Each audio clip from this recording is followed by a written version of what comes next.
Hello, ladies and gentlemen. It's Ukrainian show on Pod TV.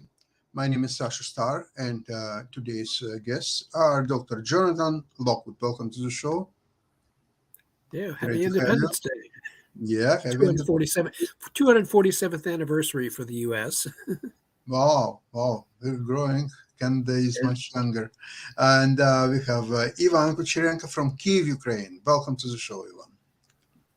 Hello, everyone. Happy Independence Day. So you want to start with the clip about independence? Yeah, actually, there is an opinion that current Russo-Ukrainian war is actually the war for real war for independence of Ukraine, because Ukraine we got our independence without any war, without any blood. It was like a present, actually. We received in 1991, and but former empire, like British Empire, 100 years ago, didn't want to just to give up their territories, and this is like Russia behaves now. So probably because of this, we have such a great support from the United States, and I want, on behalf of all Ukrainian people, say thanks to the American people for your support, and show you this really short video of American help. So let's start with it. Let's see.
Oh, thank you. It was very nice clip.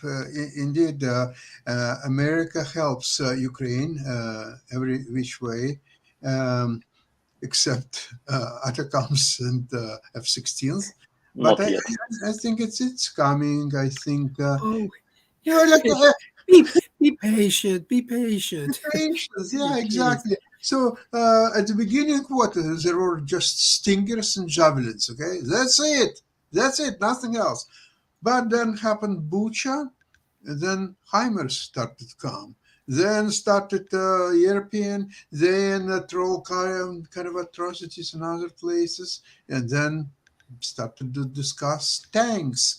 And a few months later, the tanks started to appear. Yeah, I think, it seems to me, I'm trying to figure out the algorithm and find a pattern. I think... It seems to be... That, go ahead. It seems to be that the calculus that the American military was and the political leadership was the less Ukraine seemed likely to fall to the Russians, the more armaments they were willing to give them. They said, "Okay, let's reinforce this. We're not throwing our money or our weapons away. The Ukrainians really are beating the Russians. Let's give them some more and see how much better they can do." And they've been admittedly very incremental. But I agree with you, but one important thing. You're right. Give them more. They're winning. Give them more weapons, but not so much that they will overrun Russians and just kick them out of Ukraine, and it will be tremendous victory for Ukraine, and the humiliation for Putin? No, no, no, no. That's the West is not prepared to do. What they want to do, they want to calibrate the equal weight on both sides. Now this side is taken over. Okay, give them something, but not to bring them over there, but to bring it from here to there. So obviously, I mean, if today Ukraine would have ATACMS and F-16s, the war would be over in about 2 weeks because they would immediately run all their way to Crimea. Actually, they don't even need to take Crimea in this scenario. They have to show up in Crimea, liquidate the Crimean bridge, and they say to Russians, okay, listen, now what? How are you going to resupply Crimea? Not. Yeah, how are you going to do this? How are you going to do that? But this is the problem is that there is no one in Russia to negotiate with. Putin lost every right to negotiate. He's now nobody. And there is a group of his mafioso who runs the show. And it seems to me that Putin already lost it every which way. He's nobody right now. So whom are you going to negotiate now with? It's unclear. So you have to kick them out of Ukraine. And but the colonel, former colonel Svitan, he is absolutely right. I listen to him every day. He's saying, no, it's not about territories. The aim of each army during the war is to kill as many enemies as possible. Mind you, I would probably think that that theory would not be very popular with the Western allies, United States, because again, the way they supply the weapons is to keep some kind of equilibrium just in case of negotiations. Because their thinking is a very popular one. It's not everybody subscribes to it, but it's very popular is that every war will end with peace sooner or later. So if peace will be anyway at the end of the day, why to kill people? Just be there, be nice, be polite. So another few days rounds, then a few weeks, then maybe a few months, and then there will be a peace. It's so naive, it's so absurd that I don't even have enough words to describe that. There is another problem what West underestimates is that Slavic nations are not very good at negotiations, and negotiations are being perceived as weakness. So therefore, the war is, if you're going back 100 years when there was a civil war in Russia, there was White Army and Red Army, right? Couldn't they negotiate? Okay, let's take a look at the map. Okay, so this is yours, this is ours. Okay, this is also yours, this is also ours. No way, there is no negotiations. It's not in a Slavic way of conducting business affairs, military affairs, any affairs. Yeah. In the West, I would agree with you to that extent, because for a long time in the Russian language, there was no word in the Russian language for compromise. Compromise in our sense of understanding it. We interpret, when you and I say the word compromise, we're talking about literally meeting the other person halfway. You know, both parties gain something. In the way the Russians translated compromise, when they finally incorporated it into their language, they translated compromise, and they do translate compromise as mutual surrender. Both sides lose something. It has a more negative connotation. So I agree with you in terms of negotiating. The Russians are and for that matter, the Ukrainians, they don't see compromise as they are in no mood to meet the other person halfway. In other words, basically, you invaded us, get out. And there's nothing less than that will be satisfactory. So yes, I tend to agree with you that that anyone in the West who thinks that there's going to be a negotiated peace with people making nice at the end of it is utterly naive. This war has to end in decisive defeat for Russia, because anything less than that would be considered appeasement, not peace. Yeah, appeasement was very popular idea in last century, in the 30s, when there was appeasement of Hitler for several years, and we know what was the end of it. I've listened for the famous Ukrainian publicist Vitaly Portnikov. Sasha, you probably know yes. him, and Yes, I he know. gave an interview on the Radio Freedom, and he got opinion that actually it's not clear that Russia wants any negotiation, because nobody says that Russia declined from their initial goals when they invaded Ukraine, and but the position of Ukraine changed. If Ukrainian authorities were agreed on speaking that probably we can just offer Russia to get back on the territories before their invasion, to leave occupied Donbass for them and leave occupied Crimea for them. We agreed a year ago, when there were such attempts of negotiation in Belarus between Russian and Ukrainian delegation. We agreed that this probably can be a solution in order to stop this war. But after we deliberated Bucha, after we've seen all those Russian atrocities, now the Ukrainian authorities and Ukrainian people are united in our attempt to liberate all Ukrainian territory, which we've got after the proclamation of Ukrainian independence in 1991. But it's obviously not acceptable for Russia. And if, for instance, Ukraine will not achieve any significant advantage on the battlefield during our counteroffensive, and Western countries will stop or decrease the military support of Ukraine in order to make Ukraine go to negotiations with Russia and probably give our territories currently occupied by Russia to freeze the conflict, then no one guarantee that that it will be enough for Russia. They will see that Ukraine is getting weaker, that Ukraine is losing support of the West, that the supplies of weapons are decreasing, and there is a big chance that they will come back to their initial requirements to demilitarize Ukraine, to give Russia all territories of Donbass, which it annexed, to sign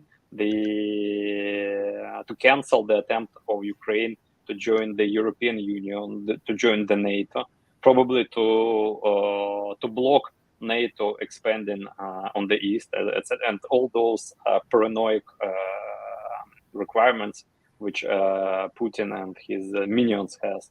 So it's actually there is not a big possibility that Russia wants negotiations and that Russia will agree on some compromise, because as soon as they will see that the support of Ukraine weakens, they may come back to their initial requirements, which are just not realistic at all. And this is actually an issue. Well, issue is that Russia already signaled a few times that they want negotiations, peace negotiations, but there was not even once was indicated by Russians that they are willing to compromise. So they want negotiations, but no compromise. So what kind of negotiations is this? You see, it's a multi-level problem. One level is, okay, the war will be over. We know sooner or later, but it will be over. But that's not, it's nothing. If there are no guarantees of peace, then the end of war means nothing because, let's see, Western government and investors and so on, they will start rebuilding Ukraine. So they're rebuilding and goes all very nicely, except that Russia will start another attack. And then what to do? What to do next? Continue to rebuild? Stop rebuilding? What to do, Jonathan? At the rate the Russians are going, if they do decide to launch a second war or a second offensive, they're going to be doing it with sticks and stones. Because they're running out of all their newer equipment. They're already been going to their older tanks and their war stockpiles, and it's lesser in quality, which guarantees that any Russian offensive is going to incur even higher casualties on the Russian army than before.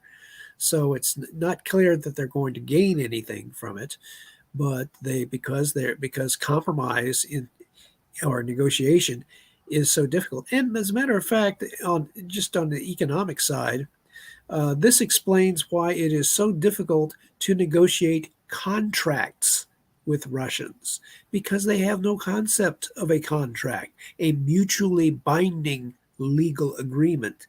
No, the Western businessmen have discovered to their dismay that the Russians really don't have that concept in their nature or in their history.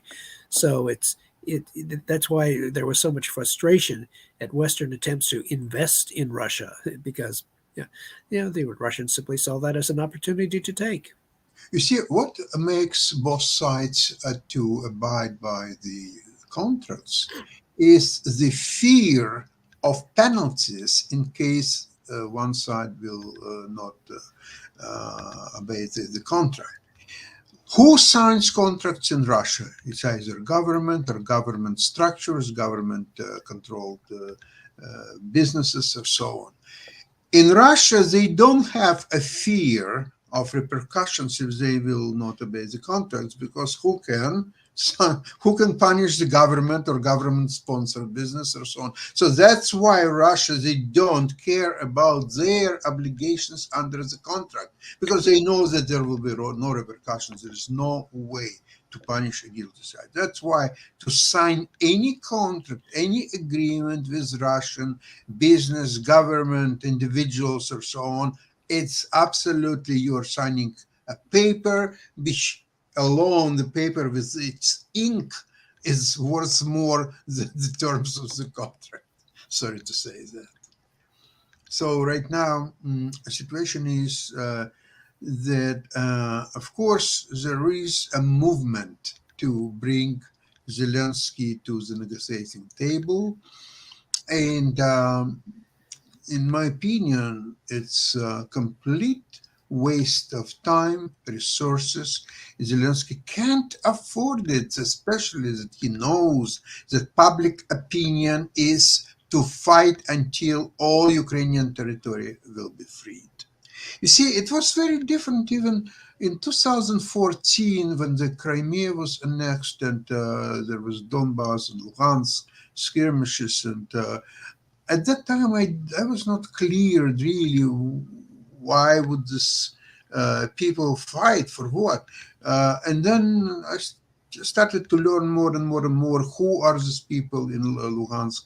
Sorry, Ivan, I know that you're from Luhansk, Donetsk, and I learned later on that a lot of Russian so-called bandits from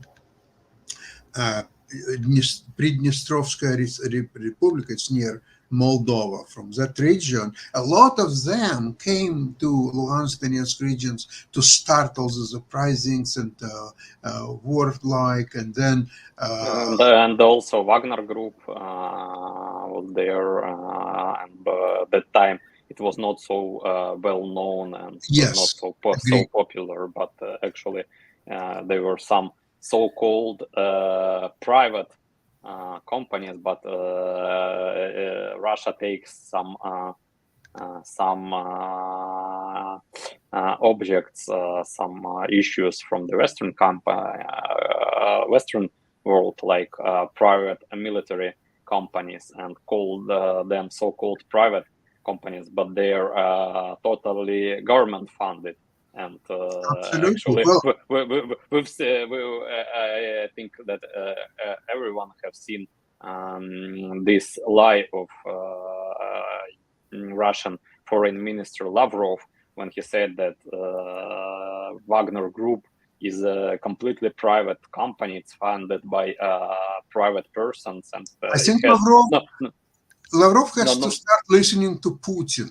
Putin Yeah. And then after the rebellion, Putin said that it was completely funded by the government, and Russia spent 80 billion of rubles on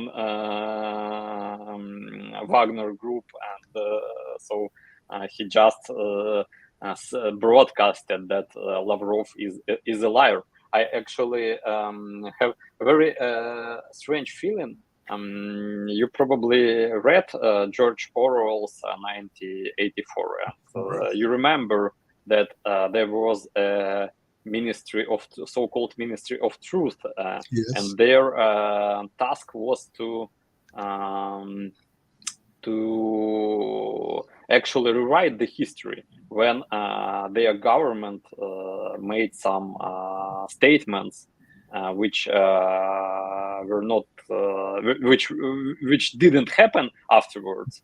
That ministry they just gathered all the newspapers where those failed statements were published, and they rewritten them, and then put the updated newspapers dated back to the places where they were actually situated, and they've said everything happened like our government officials said.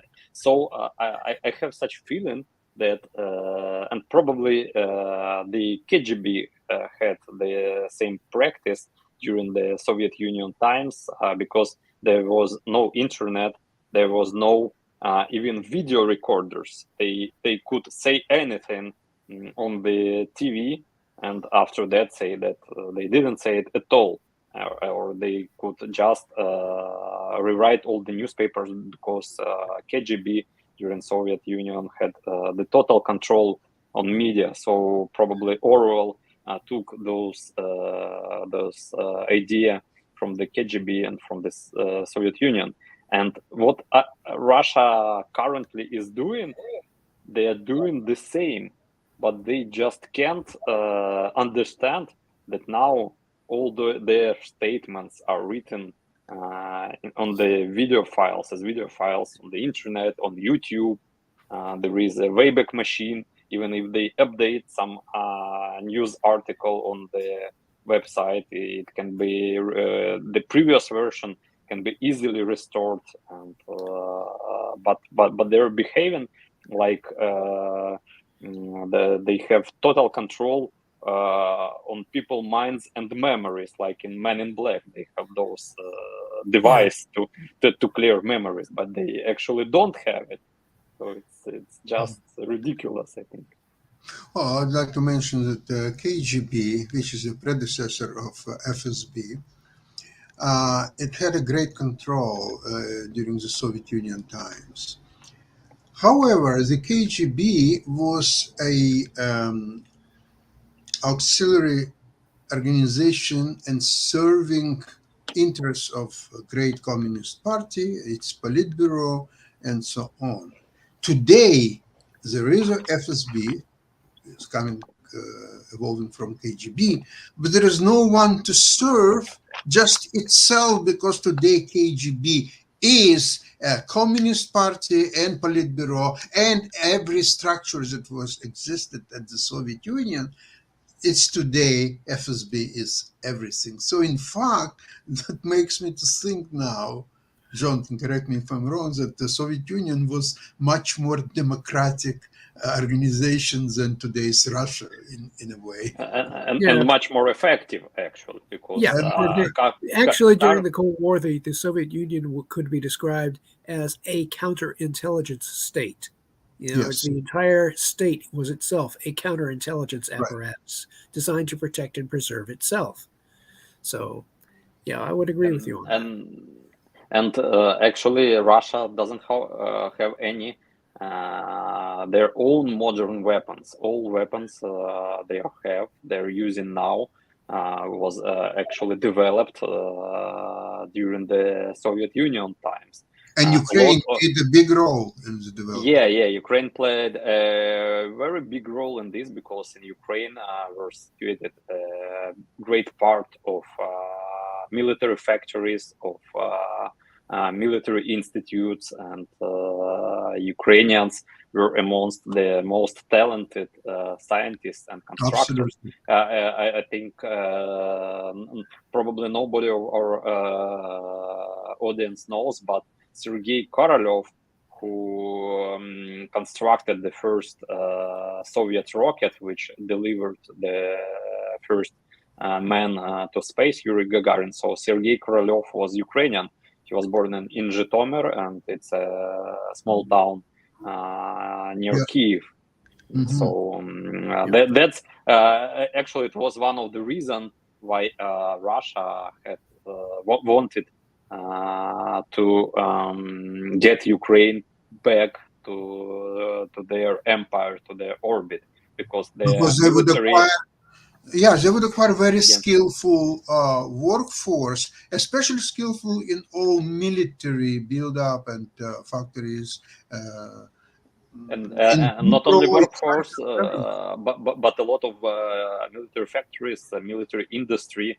The first time what Russia did when they occupied Lugansk, and in Lugansk there was several old Soviet military factories. They've robbed them and grabbed all the equipment from them back to Russia.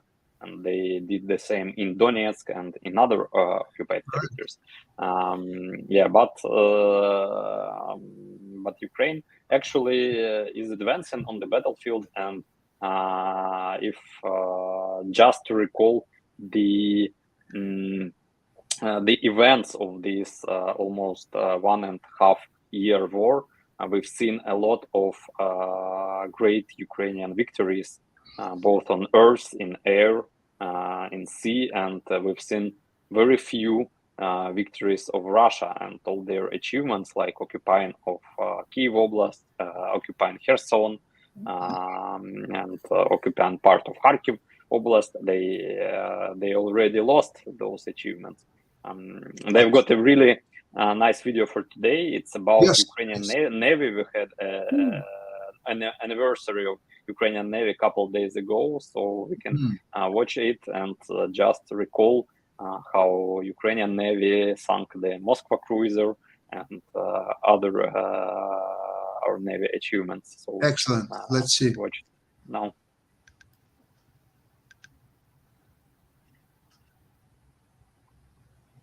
Video.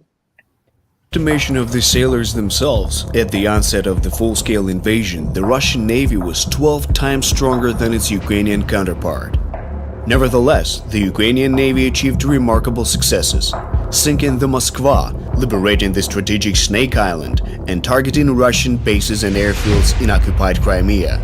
And now the Ukrainian Marines are reclaiming their land. How did the Ukrainian Navy achieve such successful operations despite such a significant enemy advantage? They thought there was no Ukrainian Navy. Within a week or two after the invasion, they reported to Putin that the Ukrainian Navy had been destroyed. Let them continue to think so, but they miscalculated. Following the full-scale invasion, the Ukrainian Navy faced the task of defending a coastline stretching 2,700 kilometers, including 1,700 kilometers of maritime borders. However, Ukraine did not possess substantial naval force for this task. There were several patrol boats, including 3 Island-class boats provided to Ukraine by the United States a few years prior. Ukraine also possessed artillery boats, medium and small landing ships, and other vessels. The Russian fleet's objectives were to gain control over the Black and Azov Seas, seize the critical ports of Odessa and Mykolaiv, and land in southern Ukraine. But did they succeed? The day after the full-scale invasion, Ukrainians successfully repelled a Russian landing attempt near Kobleve in the Mykolaiv region. Following this, all potential landing areas were swiftly mined, and coastal artillery was carefully prepared. No further significant landing attempts were made. The Russian fleet's only achievement was the capture of the strategically important Snake Island. However, even this event became renowned for the heroism displayed by the Ukrainians and their defiant message to the 200-meter-long Moskva cruiser. Russian warship, go f*** yourself. Nevertheless, on June 30th, 2022, the Ukrainians reclaimed control of the island. And then the flagship of the Russian fleet did what everyone wanted. The Ukrainians destroyed the Moskva with 2 Neptune missiles developed in-house. This marked the first time in over a century that Russia lost the flagship of its fleet. But did the Ukrainians really prevail over Russia to such an extent? The success of the Ukrainian Navy was hardly predictable. They faced their first setback in 2014 when Russia annexed Crimea, where numerous Ukrainian ships and units were stationed.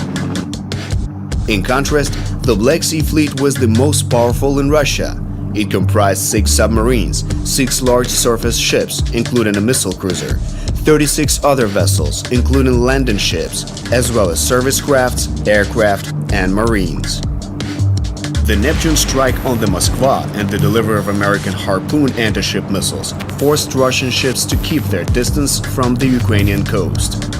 Additionally, the world witnessed the first extensive use of surface drones, which likely inflicted damage on the Black Sea Fleet's new flagship, Admiral Makarov.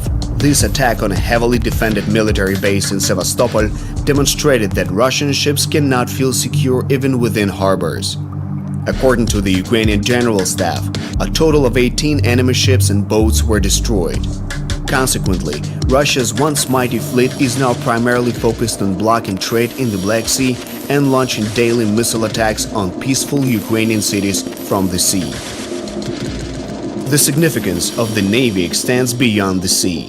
The Marines were defending Mariupol, safeguarding Mykolaiv, and battling for Snake Island. Presently, they are making successful advances in eastern Ukraine. During the summer of 2023, it was the Marines who liberated the villages of Storozheve and Makarivka. Near Vuhledar, where the battle has persisted for over 13 months, Ukrainian forces emerged victorious against the elite 155th Marine Brigade of the Russian Army. Recognizing the effectiveness of Ukrainian soldiers, in May 2023, President Volodymyr Zelensky announced the establishment of a separate Marine Corps. The Marines are versatile fighters capable of operating various military equipment, utilizing different types of weapons, and engaging in warfare on land, sea, and in the air. Achieving such versatility is attained through rigorous training. In addition to intense physical exercise, soldiers undergo psychological training to be fully prepared to the battlefield. Following the basic course, Marines undertake advanced training that includes practice in helicopter and aircraft landings, conducting attacks and defenses with equipment, reconnaissance operations, and more. The final exam is a special obstacle course by the end of which they must beat the instructors in hand-to-hand combat. The Marines, together with other Navy units, continue to liberate their homeland's land, sky, and water.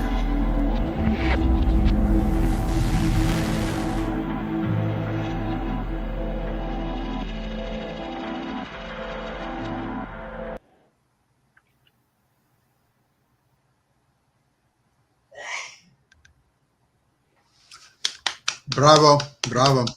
Yeah, okay.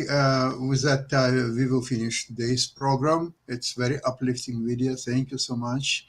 And we'll see you on Friday with hopefully some better news. And don't forget the NATO summit in Lithuania in Vilnius is coming next week. Okay, with that, Slava Ukraini. Glory to Ukraine. Героям слава. Thank you. Bye. Thank you. Bye-bye.